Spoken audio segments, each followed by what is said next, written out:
Hello everyone, and welcome to our very special 4-week coverage for Halo Reach and the upcoming beta. We're going to keep you guys up to date on everything Halo Reach related, and you can get yourself some early first looks at the beta that you can't find anywhere else. We got everything, from overviews to online tips, so that you and your friends will be 100% prepared come May 3rd when the beta officially drops. But before we move on, I think it's important that we introduce ourselves, don't you guys? My thoughts exactly. Hello again, you out there can call me the Dead Pixel. I'll be your host for all things news-related, backgrounds on the world of Halo, like today, where we'll be covering the evolution of multiplayer. I'm Mr. Sark. You guys may know me from Machinima Respawn, or my work in such films as Predator, Predator 2, Aliens vs. Predator. And I'm Hutch, so that's awesome. Aliens vs. Predator. I, along with these guys, will be leading your charge into the multiplayer arena, so you're ready for everything that will be coming your way. Speaking of which, you guys know we got the beta early, right? I mean, come on, Sark, let's go play some Headhunters. Sweet! Hey, wait for me! Nah, you gotta do your news thing, man. Have fun. Later, dude. Alright, man, I'm driving. Oh well, looks like it's just you and me. Well, the good news is I got a whole segment ready to go. Check it out.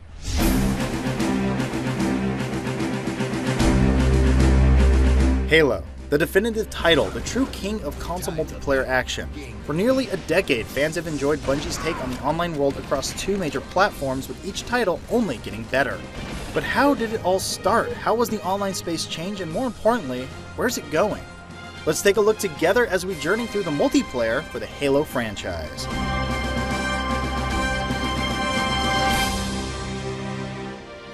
In November of 2001, Microsoft launched their foray into the console market with the very first Xbox. It was a gutsy move, but the corresponding launch of Halo at its side guaranteed a successful start for Microsoft and Bungie alike. Halo: Combat Evolved was a surprise hit for all, but once fans polished off the engaging single player, they found the multiplayer to be just as good, if not better, than anything else currently on the market. Never before had a console first-person shooter captured the captivating excitement of mowing down your opponent, nor redefined the very genre it occupied. New concepts nearly became standard overnight. Melees from behind resulted in stealth kills, sniper rifles only had 4 rounds, and vehicles were now part of the multiplayer experience. Overall, it was a success, but the fun was only getting started.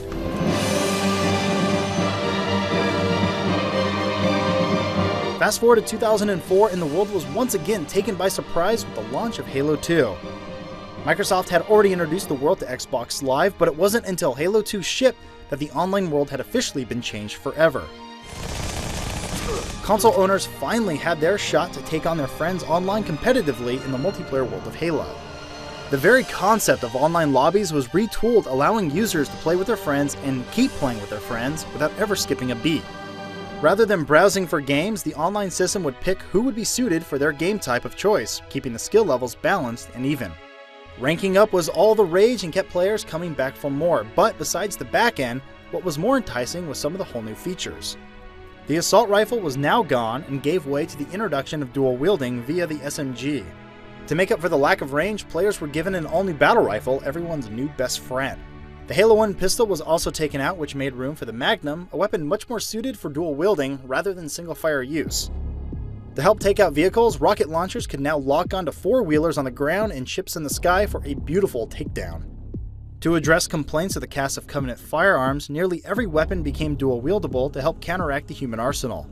With the introduction of the Elites now being playable, new Covenant weapons were also introduced, like the Carbine and Beam Rifle, to also help balance online gameplay.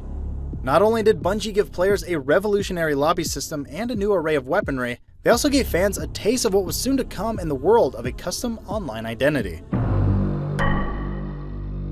By 2007, Halo 2 had completely dominated the Xbox Live space. Even with the launch of the Xbox 360, players were still playing Halo 2 more than any other game. That was until fans were offered an online sneak peek that nobody saw coming. With the purchase of Crackdown, a new open-world sandbox title, players could access the Halo 3 online beta. Those who played were introduced to a whole new world of concepts and online mentality. It was here that beta testers could witness the first ever introduction of equipment. New items like the Bubble Shield, Power Drainer, and Trip Mines changed the landscape dramatically, and added a whole new layer of strategy and complexity. A few months later, the full retail version of Halo 3 launched with plenty of new features, armor unlocks, and maps for everyone to enjoy. By ranking up and unlocking achievements, players could outfit their Spartan or Elite skins with hundreds of different armor types and color schemes, finally giving players a truly unique identity. As the map space grew, so did the vehicles. More options to take them down were added in order to make up for the rocket launcher's loss of lock-on. The all-new Spartan laser quickly became a new way for players to shoot down Banshees and crowded Warthogs alike. Support weapons were also added and would switch the player into a third-person mode when wielding large weapons, such as the missile pod, plasma cannon, or machine gun turret. The equipment items from the beta found their way into Halo 3's multiplayer space, but some items like the trip mines were scaled back, while others like radar jammers were taken out completely in later patches for the game. Most of these items would come in handy for tight situations, but were rare in some cases to find. Thankfully, their role in Halo Reach had become an all-new benchmark for the series. Plus, with the addition of Forge, players could create customizable maps and game types to share with the Halo community. But what truly separated Halo 3 from any other title in the series was the inclusion of Theater Mode. Not only could you replay your latest game, you could view it from anyone else's third-person perspective or see the entire battlefield using the free camera. Shared videos quickly became the latest rage and still remains a top-used feature to this day for standout online games and the world of machinima. So there you have it, nearly a decade in the making and Halo's multiplayer is still going strong. With their ability to innovate, learn, and build upon, Bungie is continuously pushing Halo Online in every way possible. The Halo Reach beta is almost here, and as a hardcore fan of the Halo franchise, I can already say that it already feels like the best in the series. Remember, the beta is coming on May 3rd, and you need your original Halo 3 ODST disc to play. To tell you more about that, here is Mr. Sark and Hutch. Guys? Thanks, Dad. God, so much history, so little excitement. Totally. How about we jump right into it? And I second that vote. Well, there's only two of us, so...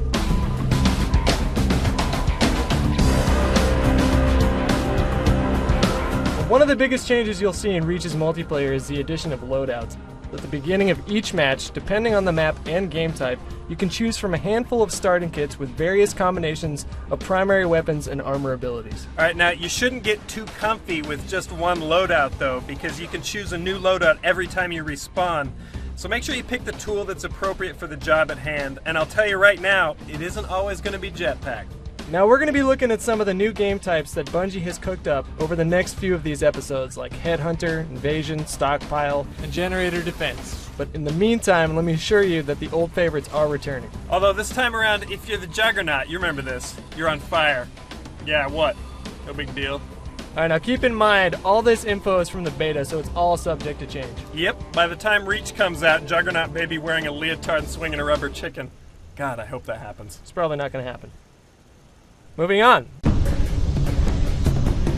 In the upcoming beta for Reach, we are only going to see a handful of maps, but we thought we'd give you the heads up on one of the new maps today, Sword Base. Sword Base looks like some sort of Oni office. It's got like a nice little courtyard, catwalks connecting the two buildings, and lifts to help you get upstairs if you left your jetpack at home.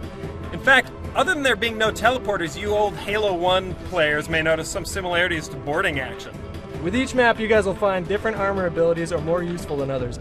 On Sword Base, the jetpack was extremely clutch, especially in objective games like Oddball and Headhunter. Doesn't matter how fast you sprint, the jetpack guy is always going to beat you upstairs. Now, if you guys are worried about the jetpack breaking Halo, let me assure you it has Bungie's signature balance applied to it. This thing does not turn you into the Rocketeer. Nope. The jetpack is great for hopping up a floor or getting a clear shot on a distant target, but it isn't meant to be played as aggressive as you might think. When you're airborne, you're extremely vulnerable. Totally. You guys, you gotta watch out for those needlers. When you're flying around, you can't move fast enough to break the needler's lock, and more often than not, you're gonna explode into a pink cloud. The Needler has gotten a slight overhaul, including this fancy new reticule that lets you know when your shots will track. And when I say track, I mean track. Yeah, they also improved on their needle tech by creating a way to deliver needles in rifle form. This is the needle rifle. The Needle Rifle is a semi-automatic, long-range weapon and is the Covenant response to the UNSC's DMR, which we'll talk about more later. Unlike the Needler, the pink crystals don't track your target, but once an enemy shield is dropped, it only takes a few rounds to make them explode. Dude, I want to squeeze in one more Covey weapon before we wrap this thing up. Alright, we've got a newfangled plasma rifle called the Plasma Repeater. It's got the same sweet blue paint job, but a higher rate of fire. The old plasma rifle is still hanging around, but if you had to choose between these two, out with the old, in with the new, that's what I say. But don't expect to be holding two of these at the same time because dual wielding in Reach is out. And speaking of out, that's what we are until next week. Where'd the Halo librarian go? Yeah, I'm here. What are you two idiots doing? You done yet? Yep. Great, we'll see you guys next week. These guys just ate a little while ago, so they probably need to be changed. So this is probably a great time for the video to end. Now.